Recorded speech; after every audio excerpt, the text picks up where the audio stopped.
Assalamualaikum warahmatullahi wabarakatuh. Saya Nur Anis Dalila binti Azri, wartawan cilik TVPSS Stadio Kambes membuat liputan Majlis Khatam Al-Quran dan Penutup Iyak Ramadan SK Kampung Duka 2025. Bersama saya Nur Adana Amani. Kawan-kawan, Majlis Khatam Al-Quran adalah satu penghargaan kepada murid-murid yang mengkritik tadarus dan khatam Al-Quran sepanjang bulan Ramadan. Tahniah kepada murid-murid Kambes yang telah berjaya. Kan Anis? Ya. Bersama saya Tuan Guru Besar Encik Muhammad Ibrahim bin Ismail. Apa pendapat cikgu tentang Majlis Khatam Al-Quran pada hari ini?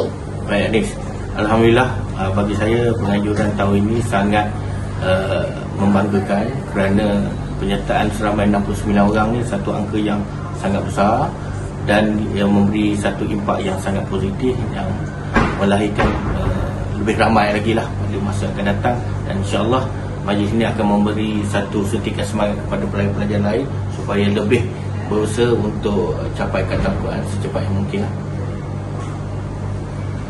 Terima kasih cikgu atas ditunggu pada hari ini. Terima kasih. Zara Damia, apa perasaan kamu apabila berjaya khatam Al-Quran? Alhamdulillah, syukur kepada Allah Subhanahu Wa Taala kerana saya telah berjaya khatam Al-Quran sebelum saya di sekolah menengah. Terima kasih kepada semua ustazah dan ustaz, dan terima kasih juga kepada pihak sekolah atas penghargaan pada hari ini. Terima kasih dari saya Zara Damia.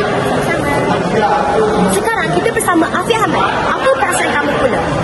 Alhamdulillah, saya sangat gembira dan berterima kasih kepada semua pihak sekolah atas penghargaan ini. Tahniah dari kami untuk Zara dan Afiq.